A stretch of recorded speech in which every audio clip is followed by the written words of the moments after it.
രാത്രിയിൽ ആകാശത്തേക്ക് നോക്കുമ്പോൾ നമ്മൾ കാണുന്നത് അനന്തമായ ശാന്തതയാണ്. മിന്നിത്തിളങ്ങുന്ന നക്ഷത്രങ്ങളും കറുത്ത ആകാശവും നമുക്ക് സമാധാനമാണ് നൽകുന്നത്. എന്നാൽ ആ ശാന്തത വെറുമൊരു തോന്നൽ മാത്രമാണ്. നമ്മുടെ കണ്ണിനെത്താൻ കഴിയാത്ത, പ്രകാശത്തിനു പോലും കടന്നു ചെല്ലാൻ കഴിയാത്ത പ്രപഞ്ചത്തിൻ്റെ ചില ഇരുണ്ട കോണുകളിൽ ഭാവനയ്ക്കതീതമായ ചില കാര്യങ്ങൾ സംഭവിക്കുന്നുണ്ട്. അവിടെ പ്രപഞ്ചത്തിലെ നിയമങ്ങൾ തിരുത്തിക്കുറിക്കപ്പെടുന്നു.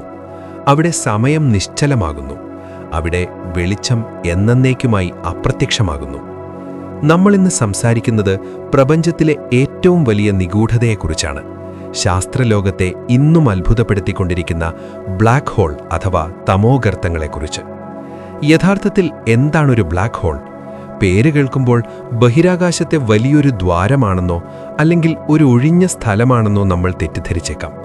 എന്നാൽ സത്യം അതല്ല. പ്രപഞ്ചത്തിൽ ഏറ്റവും കൂടുതൽ ദ്രവ്യം ഏറ്റവും കുറഞ്ഞ സ്ഥലത്തേക്ക് അമർത്തപ്പെടുമ്പോഴാണ് ഒരു ബ്ലാക്ക് ഹോൾ ഉണ്ടാകുന്നത്. ഇതിനെ ഒന്ന് ലളിതമായി മനസ്സിലാക്കാൻ നമുക്കൊരു ഉദാഹരണം നോക്കാം. നമ്മുടെ ഭൂമിയെ മുഴുവനായി ഞെക്കിപ്പരത്തി അതിൻ്റെ വലിപ്പം വെറുമൊരു ഗോലിയുടെയോ അല്ലെങ്കിൽ ഒരു നാരങ്ങയുടെയോ അത്രയും വലിപ്പത്തിലേക്ക് ചുരുക്കുകയാണെന്ന് സങ്കല്പിക്കുക. അപ്പോൾ ആ ചെറിയ ഗോലിക്കുണ്ടാകുന്ന ഭാരം ചിന്തിക്കാൻ കഴിയുമോ? അത്രയും ചെറിയ സ്ഥലത്ത് ഭൂമിയുടെ അത്രയും ഭാരം ഒതുങ്ങിയിരിക്കുമ്പോഴുണ്ടാകുന്ന ഗുരുത്വാകർഷണ ശക്തി സങ്കല്പിക്കാവുന്നതിലും അപ്പുറമായിരിക്കും. അതാണൊരു ബ്ലാക്ക് ഹോൾ. ഒരാറ്റത്തിനേക്കാൾ ചെറിയ ബിന്ദുവിൽ ലക്ഷക്കണക്കിന് സൂര്യന്മാരുടെ ഭാരം ഒളിപ്പിച്ചു വെച്ചിരിക്കുന്ന പ്രപഞ്ചത്തിലെ രാക്ഷസന്മാർ. ഇവ എങ്ങനെയാണ് ജനിക്കുന്നത്? ഓരോ നക്ഷത്രത്തിനും ഒരായുസ്സുണ്ട്. നമ്മുടെ സൂര്യനെപ്പോലെയുള്ള നക്ഷത്രങ്ങൾ കോടിക്കണക്കിന് വർഷങ്ങൾ ജ്വലിച്ചു നിൽക്കുന്നത് ന്യൂക്ലിയർ ഫ്യൂഷൻ എന്ന പ്രക്രിയ വഴിയാണ്. നക്ഷത്രത്തിൻ്റെ ഉള്ളിലെ ഊർജം പുറത്തേക്ക് തള്ളുന്നു. നക്ഷത്രത്തിൻ്റെ ഭീമാകാരമായ ഭാരം അതിനെ ഉള്ളിലേക്ക് വലിക്കുന്നു. ഈ രണ്ട് ശക്തികളും തമ്മിലുള്ള ഒരു യുദ്ധമാണ് യഥാർത്ഥത്തിൽ ഓരോ നക്ഷത്രവും. എന്നാൽ ഇന്ധനം തീരുന്നതോടെ പുറത്തേക്കുള്ള തള്ളൽ നിലയ്ക്കുകയും ഗുരുത്വാകർഷണം വിജയിക്കുകയും ചെയ്യുന്നു. സൂര്യനേക്കാൾ 10 ഇരട്ടിയോ 20 ഇരട്ടിയോ വലിപ്പമുള്ള നക്ഷത്രങ്ങൾ മരിക്കുമ്പോൾ അവ സ്വന്തം ഭാരത്താൽ തന്നെ ഉള്ളിലേക്ക് തകരുകയും അവസാനം ഒരു സൂപ്പർനോവയായി പൊട്ടിത്തെറിക്കുകയും ചെയ്യുന്നു. ആ സ്ഫോടനത്തിനു ശേഷം അവശേഷിക്കുന്ന കാമ്പ് വീണ്ടും വീണ്ടും ചുരുങ്ങി അവസാനം പ്രകാശത്തിനു പോലും രക്ഷപ്പെടാൻ കഴിയാത്തത്ര ശക്തമായ ഗുരുത്വാകർഷണമുള്ള ഒരു ബിന്ദുവായി മാറുന്നു. അങ്ങനെയാണ് ഒരു തമോഗർത്തം ജനിക്കുന്നത്. ഇനി നമുക്കൊരു ബ്ലാക്ക് ഹോളിൻ്റെ അരികിലേക്ക് ഒരു സാങ്കല്പിക യാത്ര പോയാലോ? ബ്ലാക്ക് ഹോളിനെ നമുക്ക് കണ്ണുകൊണ്ട് കാണാൻ കഴിയില്ല. കാരണം നമ്മളൊരു വസ്തുവിനെ കാണുന്നത് അതിൽ തട്ടി പ്രകാശം നമ്മുടെ കണ്ണിലേക്ക് വരുമ്പോഴാണ്. എന്നാൽ ബ്ലാക്ക് ഹോളിൽ നിന്ന് പ്രകാശം പോലും തിരിച്ചു വരുന്നില്ല. അതിനാൽ ബ്ലാക്ക് ഹോൾ എന്നത് കറുത്ത വട്ടത്തിലുള്ള ഒരു ശൂന്യതയായിട്ടാണ് നമുക്ക് അനുഭവപ്പെടുക. അതിനു ചുറ്റും നക്ഷത്രങ്ങളുടെ വെളിച്ചം വളഞ്ഞും തിരിഞ്ഞും നിൽക്കുന്നത് കാണാം. നിങ്ങൾ അതിൻ്റെ അടുത്തെത്തുമ്പോൾ ആദ്യം കാണുന്ന അതിർത്തി രേഖയാണ് ഇവന്റ് ഹൊറൈസൺ.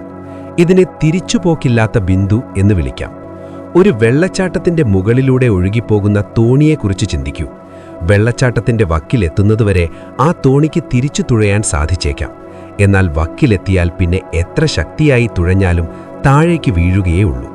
അതുപോലെയാണ് ഇവന്റ് ഹൊറൈസൺ. ഈ രേഖ കടന്നാൽ പിന്നെ പ്രകാശവേഗതയിൽ സഞ്ചരിച്ചാൽ പോലും നിങ്ങൾക്ക് രക്ഷപ്പെടാനാവില്ല.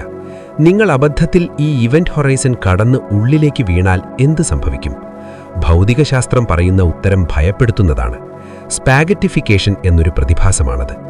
നിങ്ങൾ ബ്ലാക്ക് ഹോളിലേക്ക് കാലുകൾ ആദ്യം വരുന്ന രീതിയിൽ വീഴുകയാണെന്ന് കരുതുക. നിങ്ങളുടെ തലയേക്കാൾ കൂടുതൽ ഗുരുത്വാകർഷണം അനുഭവപ്പെടുന്നത് ബ്ലാക്ക് ഹോളിനോടടുത്തുള്ള നിങ്ങളുടെ കാലുകളിലായിരിക്കും. ഈ ശക്തിയുടെ വ്യത്യാസം എത്ര വലുതായിരിക്കുമെന്നാൽ നിങ്ങളുടെ ശരീരം ഒരു റബ്ബർ പോലെ വലിഞ്ഞു നീളാൻ തുടങ്ങും. എല്ലുകളും പേശികളും തകർന്ന് ഒരു നൂല് പോലെയോ അല്ലെങ്കിൽ സ്പാഗറ്റി പോലെയോ നിങ്ങൾ വലിഞ്ഞു നീളും. ഒടുവിൽ ആറ്റങ്ങളായി ചിതറി ആ വലിയ ഇരുട്ടിലേക്ക് നിങ്ങൾ അലിഞ്ഞു ചേരും. എന്നാൽ ഈ യാത്രയിലെ ഏറ്റവും അത്ഭുതകരമായ കാര്യം ഇതൊന്നുമല്ല, അത് സമയമാണ്. ആൽബർട്ട് ഐൻസ്റ്റീൻ്റെ തിയറികൾ പ്രകാരം ഗുരുത്വാകർഷണം കൂടുന്തോറും സമയം മെല്ലെയാകും. നിങ്ങൾ ബ്ലാക്ക് ഹോളിൻ്റെ അടുത്തേക്ക് പോകുമ്പോൾ പുറത്തുനിന്ന് നിങ്ങളെ നോക്കി നിൽക്കുന്ന ഒരാൾക്ക് നിങ്ങൾ വളരെ സാവധാനം നീങ്ങുന്നതായാണ് തോന്നുക. ഇവന്റ് ഹൊറൈസണിൽ എത്തുമ്പോൾ നിങ്ങൾ അവിടെ അനങ്ങാതെ നിശ്ചലമായി നിൽക്കുന്നതായി അവർക്ക് കാണാം. എന്നാൽ നിങ്ങളെ സംബന്ധിച്ചിടത്തോളം നിങ്ങൾ സാധാരണഗതിയിൽ തന്നെ ആയിരിക്കും ഉള്ളിലേക്ക് വീഴുന്നത്. പക്ഷെ നിങ്ങൾ തിരിഞ്ഞു പ്രപഞ്ചത്തിലേക്ക് നോക്കുകയാണെങ്കിൽ പുറത്തുള്ള ലോകം അതിവേഗത്തിൽ പായുന്നതായി കാണാം. നക്ഷത്രങ്ങൾ ജനിക്കുന്നതും മരിക്കുന്നതും ഗാലക്സികൾ കറങ്ങുന്നതും എല്ലാം ഒരു സിനിമ ഫാസ്റ്റ് ഫോർവേഡ് ചെയ്തതുപോലെ നിങ്ങളുടെ കൺമുന്നിലൂടെ പാഞ്ഞുപോകും. അതായത് ബ്ലാക്ക് ഹോളിലേക്കുള്ള വീഴ്ച ഭാവിയിലേക്കുള്ള ഒരു വൺ വേ യാത്ര കൂടിയാണ്. ഇനി ആ ഇവന്റ് ഹൊറൈസണും കടന്ന് ബ്ലാക്ക് ഹോളിന്റെ ഏറ്റവും ഉള്ളിൽ എന്താണുള്ളത്? ശാസ്ത്രജ്ഞർ അതിനെ സിംഗുലാരിറ്റി എന്ന് വിളിക്കുന്നു. ഭൗതിക ശാസ്ത്രത്തിലെ എല്ലാ നിയമങ്ങളും പരാജയപ്പെടുന്ന ഒരിടം. അവിടെ എന്ത് സംഭവിക്കുന്നുവെന്ന് പ്രവചിക്കാൻ ഇന്നത്തെ ശാസ്ത്രത്തിന് കഴിയില്ല. ചിലർ പറയുന്നു അത് മറ്റൊരു പ്രപഞ്ചത്തിലേക്കുള്ള വാതിലാണെന്ന്. മറ്റു ചിലർ പറയുന്നു അത് സമയത്തിന്റെ അവസാനമാണെന്ന്. ആ നിഗൂഢത ഇന്നും അവശേഷിക്കുന്നു. നമ്മുടെ ഗാലക്സിയായ ക്ഷീരപഥത്തിന്റെ മധ്യഭാഗത്തും ഒരു ഭീമൻ ബ്ലാക്ക് ഹോളുണ്ട്. സാജിറ്റേരിയസ് എ സ്റ്റാർ എന്നാണ് ഇതിന്റെ പേര്. സൂര്യനേക്കാൾ 40 ലക്ഷം മടങ്ങ് ഭാരമുള്ള ഒരു ഭീമൻ. ഭാഗ്യവശാൽ അത് നമ്മിൽ നിന്ന് വളരെ അകലെയാണ്. അതിപ്പോൾ ശാന്തമായി ഉറങ്ങുകയാണ്.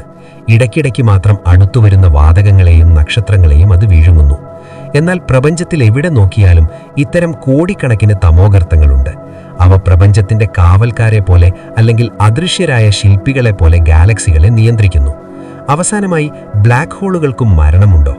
സ്റ്റീഫൻ ഹോക്കിംഗ് എന്ന ശാസ്ത്രജ്ഞൻ കണ്ടെത്തിയത് ബ്ലാക്ക് ഹോളുകൾ വളരെ സാവധാനം ബാഷ്പീകരിച്ചു പോകുന്നു എന്നാണ്. ഇതിനെ ഹോക്കിംഗ് റേഡിയേഷൻ എന്ന് വിളിക്കുന്നു. കോടിക്കണക്കിന് വർഷങ്ങൾ കൊണ്ട് പ്രപഞ്ചത്തിലെ അവസാന നക്ഷത്രവും അണഞ്ഞുകഴിഞ്ഞാൽ ഈ ഇരുണ്ട ഗർത്തങ്ങൾ മാത്രമേ അവശേഷിക്കൂ. ഒടുവിൽ എണ്ണിയാൽ തീരാത്ത കാലയളവിന് ശേഷം ഇവയും ആവിയായി പോകും. അങ്ങനെ പ്രപഞ്ചം പൂർണ്ണമായ ശൂന്യതയിലേക്ക് മടങ്ങും. ബ്ലാക്ക് ഹോളുകൾ നമ്മെ പഠിപ്പിക്കുന്നത് നമ്മുടെ അറിവിന്റെ പരിമിതികളെക്കുറിച്ചാണ്.